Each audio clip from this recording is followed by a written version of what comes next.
Hi, it's Grandpa from Grammy and Grandpa Read, and today's book is Rapunzel, retold by Jennifer Beck and illustrated by Sandra Camell. This is a traditional story from Europe. A fun one at that.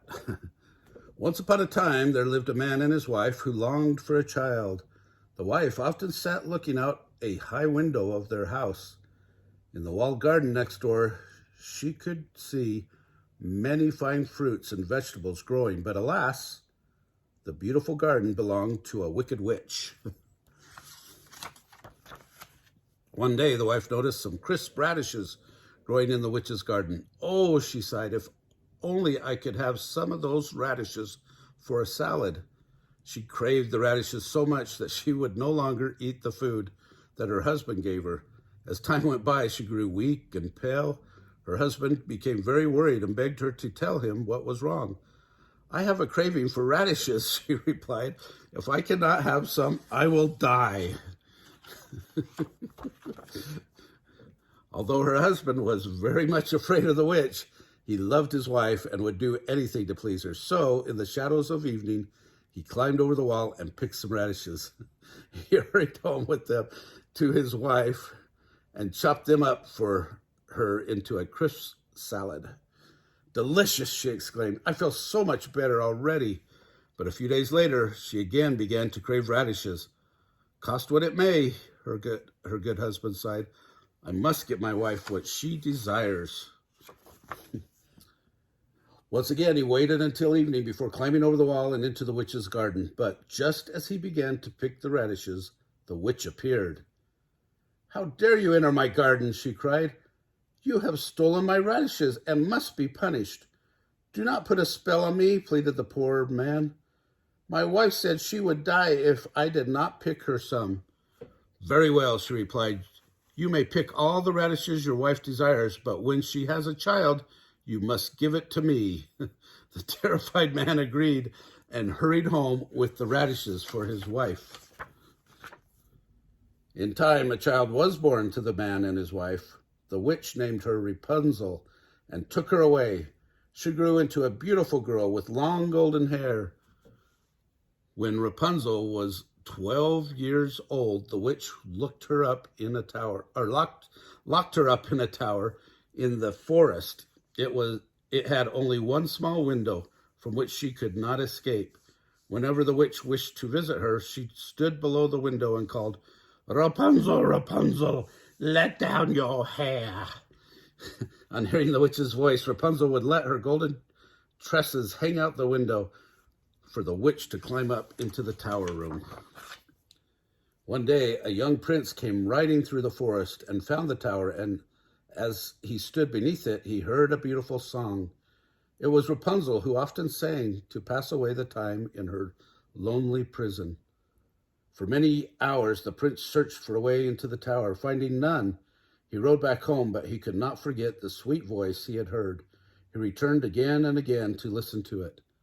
One day, he stood behind a tree. The prince saw an ugly old woman come to the foot of the tower. He heard her call out, Rapunzel, Rapunzel, let down your hair. A plait of golden hair tumbled down to the side of the tower, and the old woman climbed up the hair and disappeared through the window. That night, the prince stood beneath the tower and called, Rapunzel, Rapunzel, let down your hair. Once again, out tumbled the golden tresses, and the prince climbed up the hair and through the window. At first, Rapunzel was very much afraid, as she had not seen a stranger before, but the prince was gentle and kind and told her how he had been so enchanted by her song that he had to find her. Rapunzel was so beautiful. The prince fell in love with her and begged her to go with him and be his wife. I would come gladly, Rapunzel replied, but how can I escape from this tower?